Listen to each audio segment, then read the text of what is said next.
A graphical highlight of Unreal Engine 4 is our real-time dynamic global illumination and glossy specular reflection. So these objects that you see, the statues, as they change their state from a diffuse material to a specular, they not only change the way light bounces, but they also change the color of the light bouncing around in the scene. Unreal Engine 4 also supports fully emissive materials, so materials that you see in your scene can not only receive light and be emissive, but also transmit light. We have support for full shadowed and lit subsurface scattering. This night, as I move around, you can see the light through him changing based on the opacity and filter color. Unreal Engine 4 uses a fully deferred render. One of the applications for this is deferred decals. So this sphere drops wet decals on the ground, which change not only the diffuse and specular, but also the normals of the surface. This is, again, all fully dynamic and real-time. This is our orrery room, and this solar system that you see moving around has been placed to demonstrate our indirect lighting. If I change the time of day, the sunlight will begin to stretch further into the room, and this will begin to show more of the color of the light bouncing off of the floor and onto the surrounding metal walls. If I change the color of the carpet, you can see that the color of the room changes quite dramatically. I can do that again.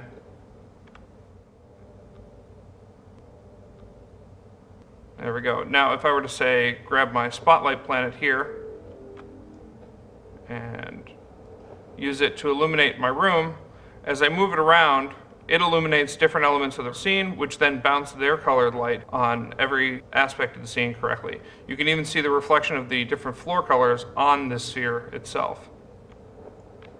This next room highlights our dynamically lit particle system. So I have a number of particle systems here, all being illuminated by the dynamic elements of the scene. I can turn on my own flashlight and illuminate it, or even pick up my spotlight planet from the previous room and throw it in. And you'll see this all works together dynamically in real time.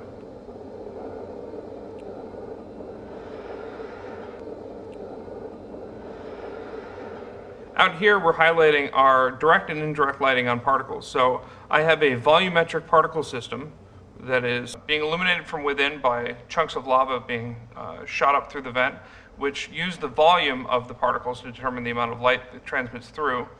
The particles are being illuminated directly by the sun and also picking up indirect illumination from the sun bouncing off the world. They're also correctly shadowing the environment around them. Unreal Engine 4 supports GPU particles, which allow us to have extremely high numbers of particles along with complex simulations. So for example, this room has over 1 million particles in it alone in various different elemental styles. I have fire and ice, obviously, with very different effects. And then I have a final magic effect, and this effect is demonstrating our vector displacement fields, which can be dynamic and fully interactive. So I have a vector field on this object, and as I move it around, it displaces the particles as it travels through them. And I can even turn it off and have it all wisp away.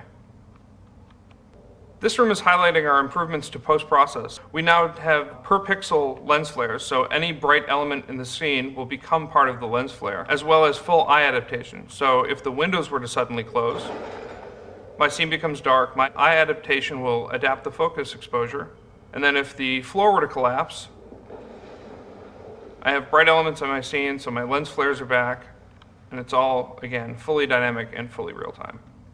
Heading up the stairs, we come to the hallway from our demonstration. And this has both my night from the cinematic and also full time of day. So if I watch the sunset,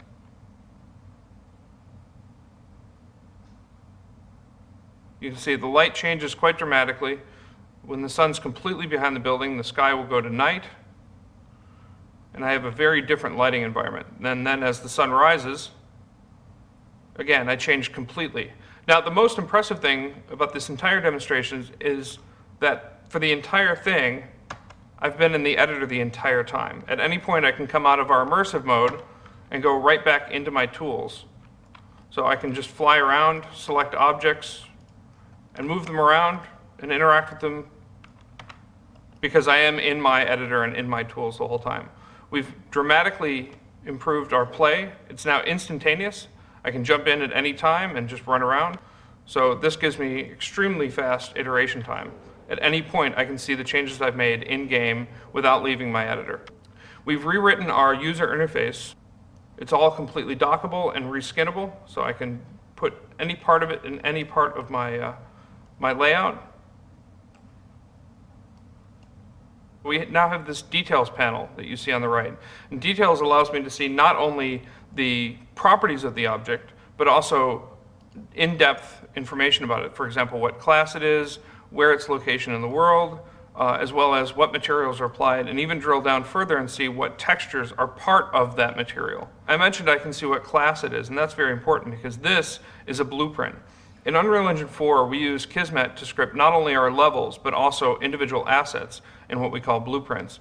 A blueprint allows me to have an instanced class placed in my level that can have custom behavior. So for example, when I click on this statue, you can see the Kismet graph executing in sequence, so I can see exactly what's going on at any point. This allows for much more powerful debugging. At any point, I can jump out and go over and begin making changes, drag off to create new connections with a nicely laid out list of things that I can call from this point.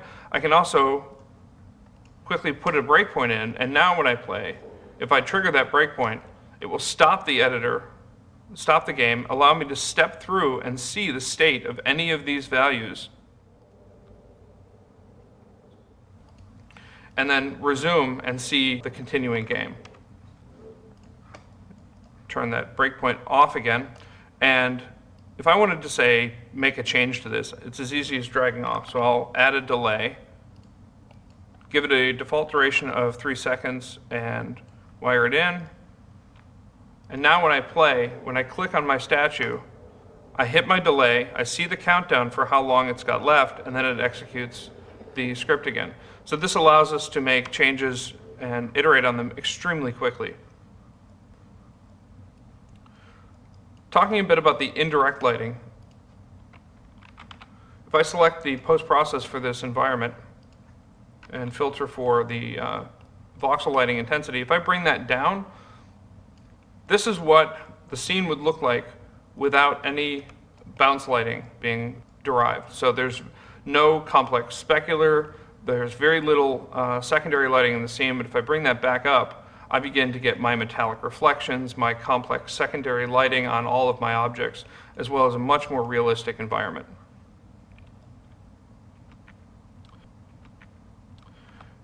Over in the orrery room, if I select that orrery, I can see there's a number of properties that are being set up inside of this blueprint. So in the construction script, I have all of the parts of it being put together in sequence.